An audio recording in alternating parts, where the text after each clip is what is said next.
Okay, this is a follow-up video for the Pocket Computer Universal Interface, or PCUI. And in this video, I'm going to demonstrate some new features that have been implemented and a new model of vintage pocket computer that the PCUI supports. For those that may have seen the previous videos, this is just an update for a new model and some new features. But for those that have not seen this yet, or who are interested in these vintage pocket computers or calculators and their printers and cassette adapters and things like that, the PCUI, which is what we're seeing here, is a hobby project that I started quite a while back now. And the idea for the PCUI is it provides a printer and cassette interface for vintage pocket computers. The reason for it really is because these vintage pocket computers, Sharp, Casio, etc., many of them, if not all of them, supported an accessory for, they'll offer usually a printer, and that printer could vary between a plotter. For example, it might have four different colors, four-color plotter with tiny pens that are difficult to find. You're certainly not going to find them new. They're definitely old, maybe dried out, etc.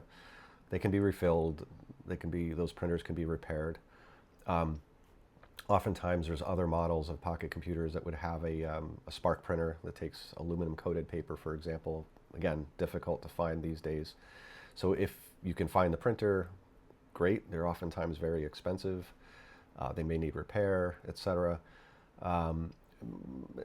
Sometimes you just don't really have the need to go out and find the original hardware, various reasons. So the PCUI will fill that gap of being able to connect a modern printer to an old vintage pocket computer, so you can print, etc., or save and load programs. So the PCUI, it's compatible with or has support for several different Casio and Sharp models. And for storage, it uses a micro SD card. So that micro SD card will store the programs, basic programs, variables, memo, for example, on some models that support that feature, and eliminated the need for a cassette tape. So the PCUI has basic UI here: screen, buttons, LEDs for status. I have a battery here. This can be powered for portable use. Right now I'm doing some debugging, so I have it powered externally. I have this connected to a serial printer, and I also have it connected to a parallel printer. So the PCUI is providing that connection ability to vintage pocket computers, that connection ability to a more modern or readily available, I'm using air quotes, standard printer. A simple line printer, for example, a receipt printer like this one. These are very, very inexpensive on the used marketplace, or perhaps a vintage dot matrix printer. But these are easier to find. They're far cheaper. Yes, this takes up a little bit more space on a desk, but again, very, very inexpensive, far cheaper than the printers, if you can find them, that originally went with these. So there's other benefits too, like cleaner printout, etc. But anyway, so the video today really is a recording to show the latest model here, which is the PC-1403. This is a new model to me.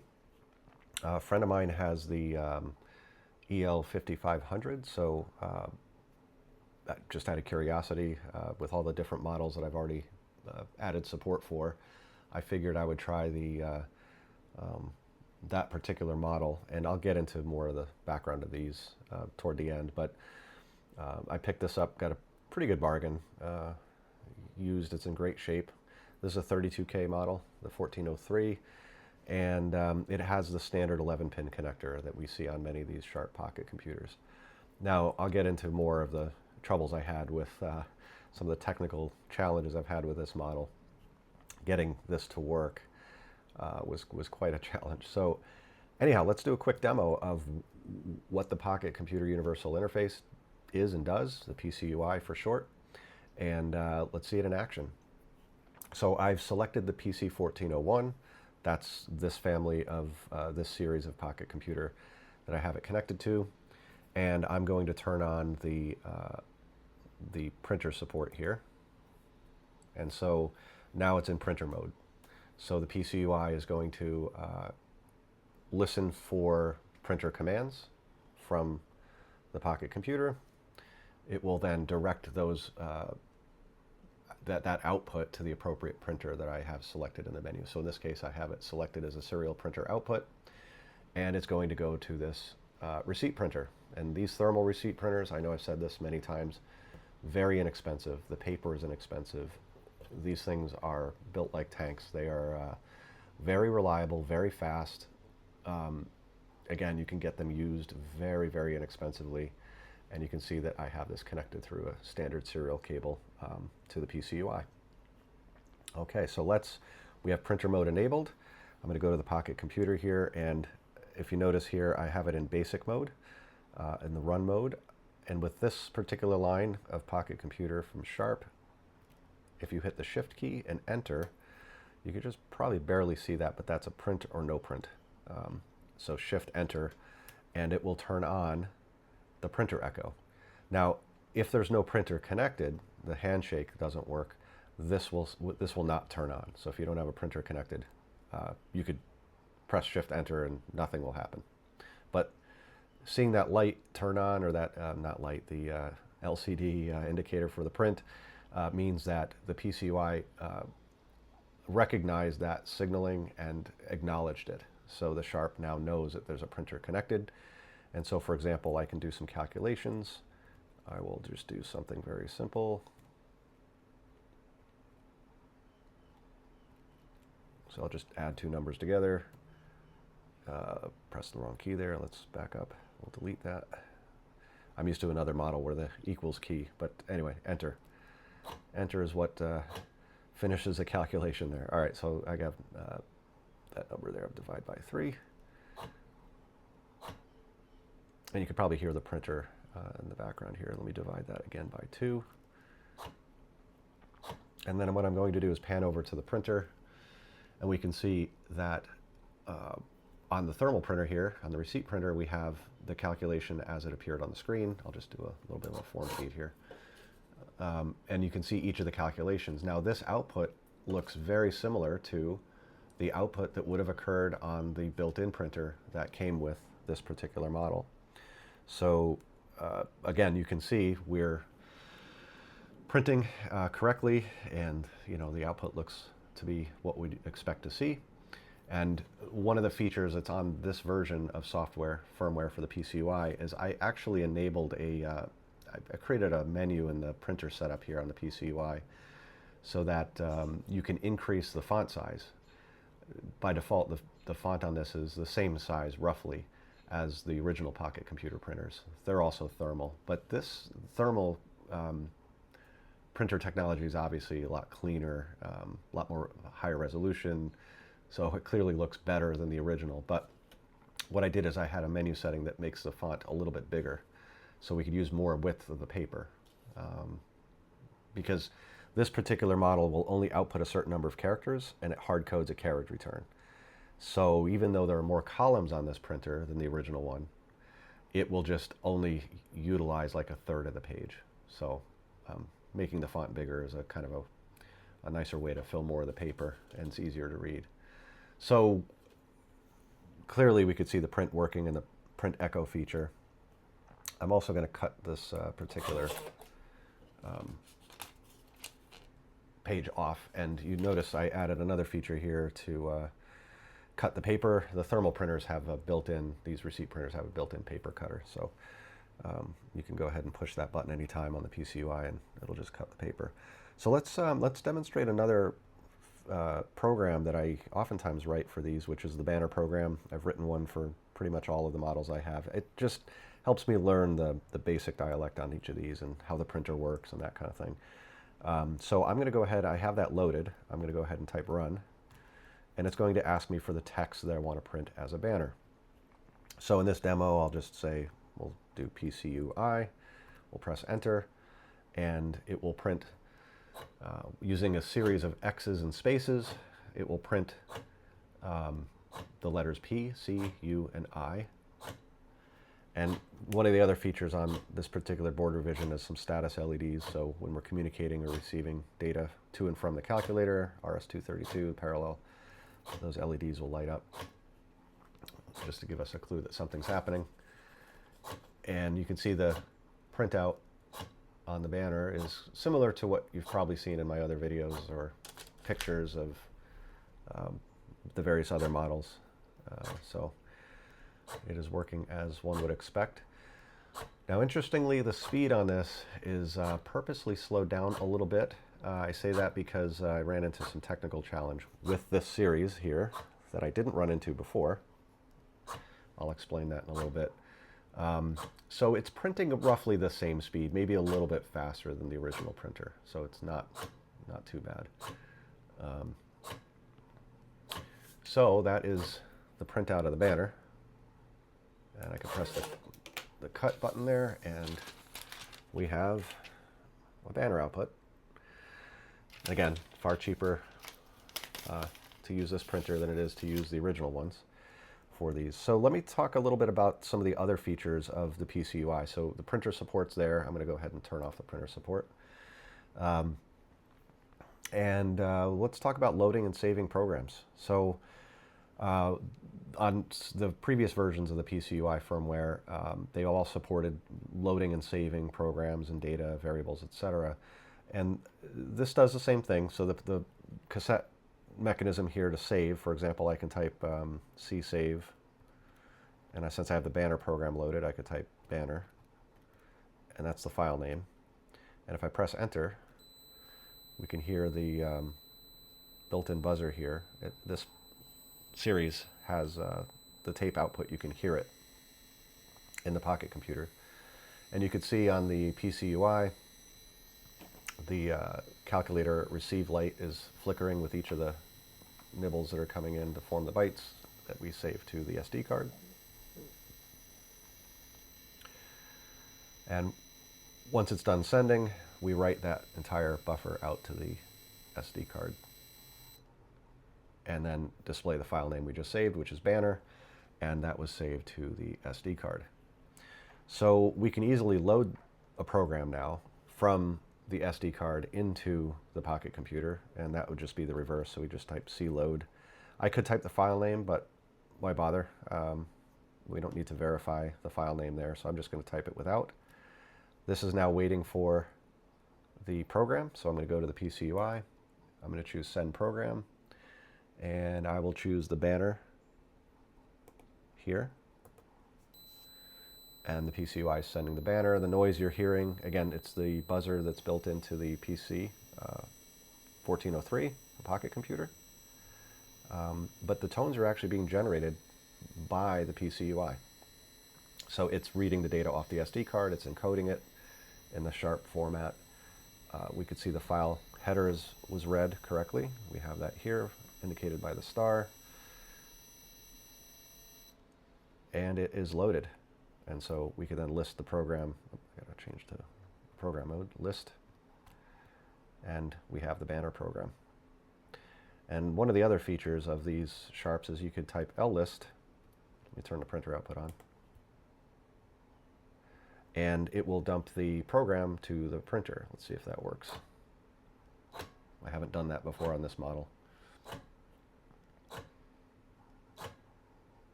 It looks like the font's a little bit too big on here. We probably could have saved a little bit more paper if we made this a little bit smaller, but that's a setting on the PCUI. So we can see that the banner program is printing. This is actually the font data, the bitmap data for each of the characters.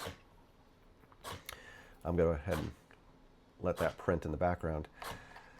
So again, printing, loading to and from micro SD on the PC-1403, which again, I'm calling this the PC-1401 series. Sharp has made, had made a 1401 with this 11-pin connector. This is an upgrade or a new series made after the PC-1246. That's the, for those familiar with the Radio Shack equivalents, the Tandy PC-8. So the PC-8 was the predecessor, Sharp's PC-1246. The Tandy was just a rebadged Sharp model. And so I have one of those here. That would be this one. So I originally got support for this. This is the first pocket computer that the PCUI supported. And then I recently picked up this model. I got a good deal on it. It's pretty good condition. Because a friend of mine has an EL-5500 3, this one. And it looks very similar to the 1403 or 1402 or 1401. So this series looks the same. They have the same 11-pin connector on the side. It's the same 11-pin connector that's on this older series, just a different color. But interestingly, these took the same printer. This had a CE-126P. That's the model number. I know that because I actually have that printer. And it's actually kind of a neat printer. It's portable, runs on AA batteries, takes thermal paper. The paper you can still get it today, but the printer is hard to find and not too cheap. So anyway, I got this version working. A friend of mine had the EL-5500 3. So I was kind of put to the challenge of getting it working on that model. Yes, they use the same 11-pin connector. And on the PCUI, these are interface packs, so this connects to the 11-pin connector with a standard basic ribbon cable and into the PCUI. So every different model will have its own corresponding interface pack. So you use the same hardware here, the same firmware, you just select the mode there, and you use the appropriate connection pack for it. So I could use the same connection pack, but the printer that went with this model that also worked with this series, it's the same printer, the same firmware, but it had to support 2 different modes. This mode used some select lines. It had 2 select lines that would trigger or signal to the attached printer that the data is for the printer. It's destined for the printer. This line does not use those select lines, so it just uses a different handshaking protocol to talk to the printer. The data part of it is pretty much the same, the acknowledge, the busy, but the initialization sequence is a little bit different. So that was a challenge on this model. And I was seeing a lot of corruption on the printout. So the printout would be printing, I'd get maybe 3, 4, 5 lines of good printout, and then just, bits that would be shifted a little bit, and it just didn't print right. So I mentioned earlier in the video, the challenge with this model is, I narrowed it down to, it wasn't electrical noise on this rather interesting construction here. It's not the best. This isn't shielded cable or anything. But I did narrow it down to timing, in the sense that when I first implemented this, the printer support for this in the PCUI, it was printing out characters pretty quickly, probably 2 to 3 times faster than what you've seen in this video. But on occasion, there would be some corruption on the output, and I would add some delays in the state machine that this is running to do the signaling, and it just didn't make a difference at all. And I just thought, the old printers that came with these, there would be a head that would move, so it would rest over here on the left. It would be a thermal print head, and it would move slowly to the right and print the characters. And then at the end of the line, which these models always send a carriage return line feed combination at the end of a certain number of characters. So if you print, you saw in this example, if you're printing, short numbers or a short line, it'll pad the rest of the line with spaces, issue the carriage return, and then the printer would go back to the left. So even if you only print 1 character, 2 characters, it would pad with spaces and go back to the left. And so I thought to myself, well, the state machine worked fine for this one. No problems. The same one, minus a little bit of the handshaking, was a little different, was corrupt on this one, and this is a newer model. So if anything, I would expect issues with the older model, but I thought to myself that the reason for the corruption might be that we're pulling the data faster than Sharp has ever seen data being pulled from one of these. In other words, when Sharp issued the firmware for this, when they designed the firmware for this model, they knew it was going to be attached to the one printer that they had available, maybe there's another printer that I'm not aware of, but thermal and slow. And so as that print head's moving, it would then acknowledge each, each character at the speed it's printing. It's not like these printers had tons of memory in them and they can buffer all that, and print it out later. They had to move, they could probably only store a byte or two in memory in those printers. So anyway, it would print across a line much slower than I was reading the characters with the PCUI. We were just acknowledging them right as the characters came in. And then if you think about the way that printer would work, when it hit the end of the line, it would have to move the print head back to the left. And that was a long delay of receiving no characters. So the original printer was likely not acknowledging or signaling that it's ready for the next character until it's moved the print head all the way back to the left. And so I implemented a delay in the state machine here in the logic to say when we see the carriage return line feed at the end of the line, go ahead and put like a 1 second delay. So as soon as we get the carriage return line feed, don't signal to the the Sharp pocket computer that we're ready for the next byte, because we're not ready to receive that yet. And then when the 1 second timer's up, it would then signal it's ready and it would move forward, and it cleared out the corruption. So there's some glitch that was happening with the both the 1401, 1403, and the EL-5500 models. They're all roughly the same, similar model, different amounts of memory, different functionality, but generally the same hardware design. So that solved that corruption issue. That was kind of a difficult one to track down. And I did mention that the EL-5500 is, very, very similar. The EL-5500-3 is the same as the 1403H, roughly. I think the memory is far less. There's far less RAM in this one. Maybe there's some functions that are different, but effectively a very similar model. Now, in terms of new features, I figure I'd mention this because you saw the banner program running on this. I did not type that program into the keyboard on this. What I did is I copied from a post I wrote a couple of years ago on the PC-8. That's this one. I wrote a banner program for this, and I made a post about it. I copied that code, the basic program. I put it in Notepad, and I saved that basic program to the SD card. And then I created a feature for the PCUI where if you probably noticed, but when I typed load here and I selected a file here, when I said send program, I don't know if it's going to come out on the video, there's a banner.bin. So if you send that, that would be the binary program tokenized basic that goes to the calculator or the computer here. But I also can select banner.text. And that text file is the plain ASCII text of the banner program written in Notepad. So if you, and the PCUI, if you select a text file and send that, there are some pocket computers that do support ASCII mode program transfer. And those pocket computers that do that, like the PC2 or the Sharp 1500, the Casio PB700 does it, the 770, the PB770, PB700, they support a load in ASCII mode, which is convenient. And what it does is it tokenizes the basic as it's coming in. This model, as far as I know, and again, I could be completely wrong here, but didn't support that particular mode. So on the PCUI, if you select a text file, the PCUI will tokenize that as if it were the binary tokenized version of that basic program.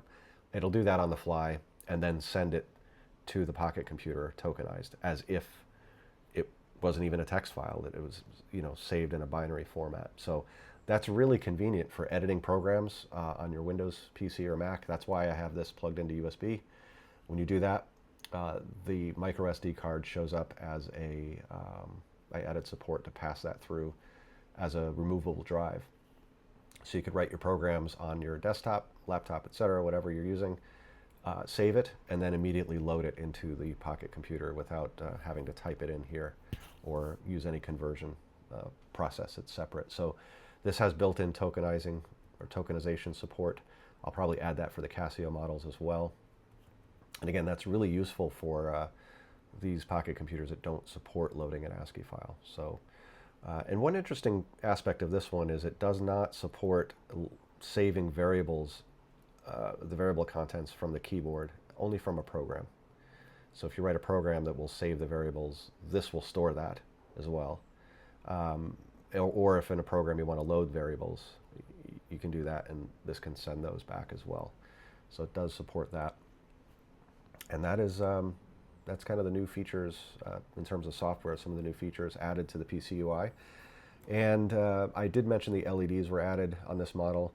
The other thing worth noting is now I have, for anyone that saw the FX702P, the one that takes the Spark printer that takes the aluminum paper, that model was CMOS level, and I had to add a connector for that level of interfacing. So that is now built in on the hardware here, and I am working on the interface pack for that. So depending on the type of pocket computer, this is, I think, a 14-pin connector, and this is a 16-pin connector, so you can't reverse them by accident. So that was, and I think that Casio only has 7 pins anyway for the interface, so more than enough. The other thing I added here on this particular revision was the RS-232 port.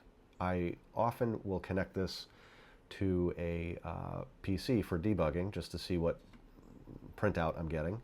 And then I'll switch it to a printer. And I was using these adapters and things like that, and null modem cables, and it was annoying. So I added a couple of jumpers here. You could flip these from vertical to horizontal to go from like DCE to DTE. You're basically flipping the send and receive pins on the serial port. So if you hook this up to a computer, you put the pins one way. If you hook it up to a printer, a serial printer, you put the pins the other way. It's just a jumper.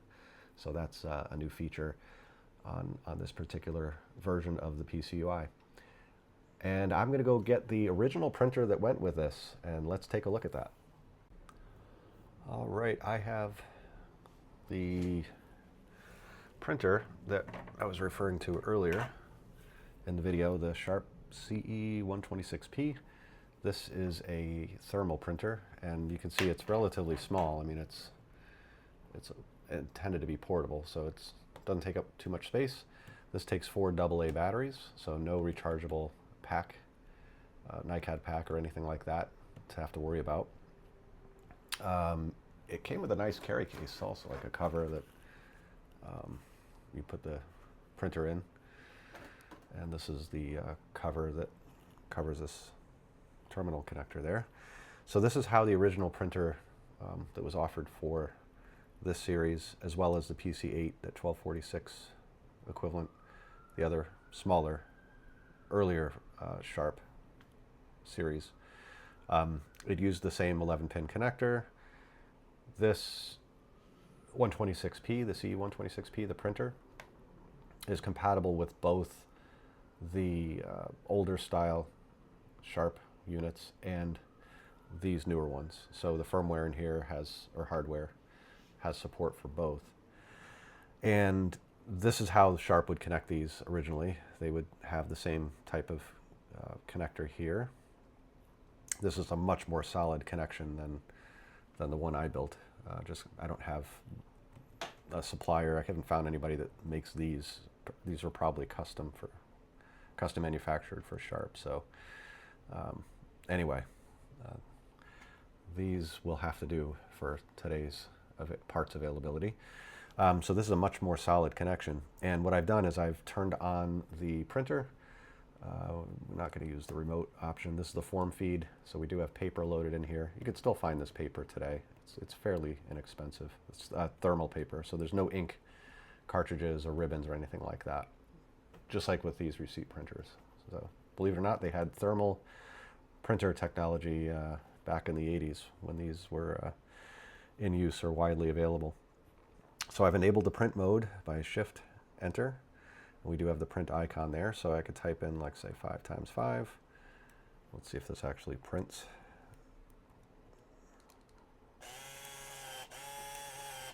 And it does.